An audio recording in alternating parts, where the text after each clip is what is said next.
آج سے ٹھیک 12 سال قبل 28 جولائی 2010 کو میں نے چند ایسے اہل نظر جن کے بارے میں سید الانبیاء صلی اللہ علیہ وآلہ وسلم نے فرمایا، مومن کی فراست سے ڈرو کیونکہ وہ اللہ کے نور سے دیکھ رہا ہوتا ہے، کے حکم پر ایک کالم تحریر کیا تھا جس کا عنوان تھا ڈورا ٹوٹ چکا۔ یہ عنوان بھی رسول اللہ صلی اللہ علیہ وآلہ وسلم کی اس حدیث سے لیا گیا تھا جس کا مکمل متن یوں ہے: جب غنیمت کو ذاتی دولت ٹھہرایا جائے، امانت کو غنیمت سمجھا جائے، زکوٰۃ کو تاوان سمجھا جائے، غیر دین کا علم پڑھا جائے، آدمی اپنی بیوی کی اطاعت کرے اور ماں کی نافرمانی، دوست کو نزدیک رکھے اور باپ کو دور، مساجد میں آوازیں ظاہر ہوں، فاسق و فاجر شخص قبیلے کا سردار بن جائے،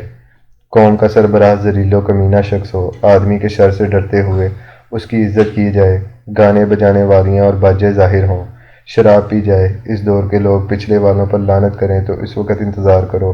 سرخ آندھیوں کا، زلزلوں کا، زمین میں دھنس جانے کا، صورتیں بدلنے کا، پتھروں کے برسنے اور پے در پے نشانیوں کے ظاہر ہونے کا، جیسے موتیوں کی لڑی کا ڈورا ٹوٹ جائے اور دانے پہم گرنے لگیں۔ اہل نظر نے اسی حدیث کا حوالہ دیتے ہوئے فرمایا تھا کہ ہم سے اللہ سخت ناراض ہے اور اس کے غصے کو ٹھنڈا کرنے کا ایک ہی طریقہ ہے کہ قوم اجتماعی استغفار کرے۔ اہل نظر کی وارننگ کے فقرے یہ تھے: ستون نیچے سے نکال لیا گیا ہے اور چھت گرنے والی ہے، لوگوں سے کہو کہ معافی مانگے۔ شہروں میں ظالم ایک دوسرے کے خون کے پیاسے ہو کر بھوکے بھیڑیوں کی طرح دوڑ رہے ہیں، مارگلا کی پہاڑیوں سے آتش فشاں پھٹا ہے اور لڑکتے پتھر لوگوں کو روندنے جا رہے ہیں، سیلاب ہیں کہ امڈے چلے آ رہے ہیں۔ یہ کالم 28 جولائی کی صبح کو شائع ہوا اور اہل نظر کی بتائی گئی پہلی علامت کے طور پر مارگلا کی پہاڑیوں میں ایئر بلیو کا طیارہ 10 بجے کے قریب گر گیا اور اسی شام دریائے کابل کی لہروں نے نوشہرہ شہر کو ڈبو دیا۔ اس کے بعد پورے ملک کو سیلاب نے آن گھیرا۔ کراچی میں کٹی پہاڑی سے فسادات نے زور پکڑا اور کشت و خون شروع ہو گیا۔ یہ سب کچھ ہونے کے باوجود قوم نے اجتماعی استغفار تو نہ کی مگر ایک عمل ایسا شروع کیا جس نے اللہ کے غصے کو ٹھنڈا کرنے کے لیے فوری کام کیا۔ پوری قوم سیلاب زدگان کی امداد کے لیے سڑکوں پر نکل آئی۔ یہ ایک ایسا اجتماعی قدم تھا جس نے تھوڑے ہی عرصے میں اللہ کی ناراضگی کو ٹال دیا، لیکن بحیثیت قوم ہم نے ان سیلابوں کو اللہ کے عذاب یا ناراضگی کے طور پر نہیں لیا، بلکہ ہمارے دانشور، سیاسی قائدین اور صاحبان اقتدار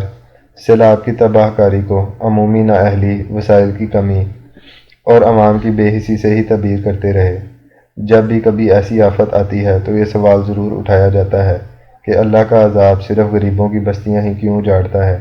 ظالموں کے گھر کیوں تباہ نہیں کرتا؟ اس سوال کا جواب تو اللہ تبارک و تعالیٰ نے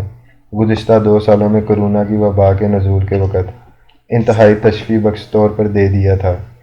کرونا کا عذاب ان ملکوں اور ان شہروں پر نازل ہوا جو معاشی طور پر انتہائی مستحکم تھے، جن کے ہاں حفظان صحت کے تمام اصولوں پر عمل درآمد ہوتا تھا۔ لیکن 5 سپر پاورز کے مرکزی علاقے اس وبا کا شکار ہوئے اور 65 لاکھ لوگ لقمہ اجل بن گئے، جن میں سے اکیلے امریکہ میں 10,70,000 افراد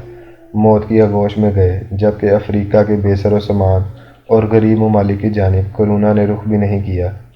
اس وبا کے دوران کسی سیکولر لبرل شخص نے یہ سوال نہیں کیا کہ اللہ نے کرونا کے دوران اپنا غصہ زیادہ تر امیر ممالک پر ہی کیوں نکالا، انہی کی پرتعیش اور بدمست زندگی کو ہی برباد کیوں کر دیا۔ سائنسدانوں کو ایسی قدرتی آفات کے مقابلے میں اپنی بے بسی کا مکمل ادراک ہے، مگر وہ اپنی اس کمزوری کا اعلان نہیں کرتے۔ انہیں معلوم ہے کہ وہ تو آفات کی صحیح طور پر پیشگوئی کرنے کے بھی قابل نہیں ہیں۔ زلزلوں کی تو چاپ تک سنائی نہیں دیتی اور مونسون، سمندری طوفانوں اور سیلابوں کا اندازہ تو ہو جاتا ہے، لیکن کب یہ طوفان کس جانب مڑ جائے اور کون سی بستی غرق کر دے، اس کے بارے میں کوئی سائنسدان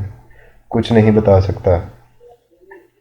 اپنی اس بے بسی کے باوجود بھی یہ ان لوگوں کا تمسخر ضرور اڑاتے ہیں جو آفتوں کے دوران آواز لگاتے ہیں کہ اللہ سے رجوع کرو، اللہ قادر ہے، وہ ٹال دے گا۔ ٹھیک 12 سال بعد ایک بار پھر اہل نظر نے ایسی ہی وارننگ میرے گوش گزار کی تھی اور میں نے وہ پیغام 1.5 ماہ قبل مختلف میڈیا کے راستے عوام تک پہنچا دیا تھا۔ اس میں نہ میرا کوئی کمال ہے اور نہ ہی میری کوئی حیثیت۔ میں تو ایک پیغام رساں ہوں۔ اس 1.5 ماہ میں سب سوئے رہے، اور آج جب پورے ملک میں سیلاب کی وجہ سے 3.5 کروڑ لوگ بے گھر ہو چکے ہیں، 1000 لقمہ اجل بن گئے، لاکھوں مویشی مارے گئے اور فصلیں تباہ ہو گئی ہیں، پھر بھی عوام کی اکثریت یہ ماننے کو تیار ہی نہیں کہ یہ سب کچھ اللہ کی ناراضگی کی وجہ سے ہو رہا ہے۔ زمینی آفتوں اور اجتماعی مصیبتوں کے حوالے سے یہ تصور واضح کرنا بہت ضروری ہے کہ یہ عذاب دنیا میں انسانوں کے لیے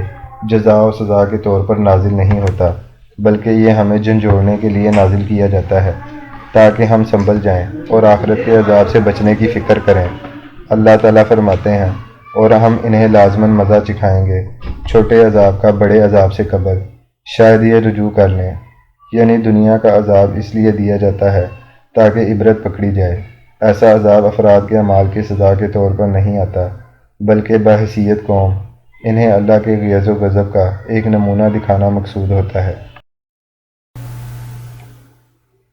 اسی لیے فرمایا، ڈرو اس وبال سے جو تم میں سے صرف ظالموں کو ہی کو لاحق نہیں ہوگا۔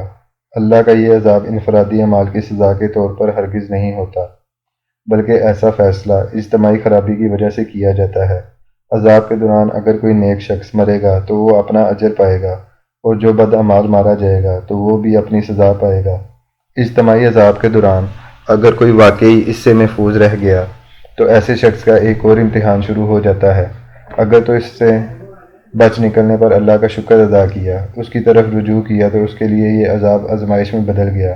اور اگر وہ اکڑ گیا کہ دیکھو میرا گھر مضبوط تھا، میرے انتظامات بہترین تھے، تو سمجھو وہ ان لوگوں میں سے ہو گیا جن کے دلوں پر اللہ نے مہر لگا دی ہے، اور آخرت کا عذاب اس کا مقدر ہو گیا۔ ایک اجتماعی رویہ جس کی وجہ سے ہر خاص و عام پر عذاب آتا ہے، اس کی نشاندہی رسول اکرم صلی اللہ علیہ وآلہ وسلم نے فرما دی۔ اللہ عوام کو خاص لوگوں کے برے اعمال کے سبب عذاب نہیں دیتا جب تک وہ اپنے درمیان برائی کو کھلے عام پائیں اور اس کو روکنے پر قادر ہونے کے باوجود نہ روکیں۔ جب وہ ایسا کرنے لگیں تو اللہ ہر خاص و عام کو عذاب میں مبتلا کر دیتا ہے۔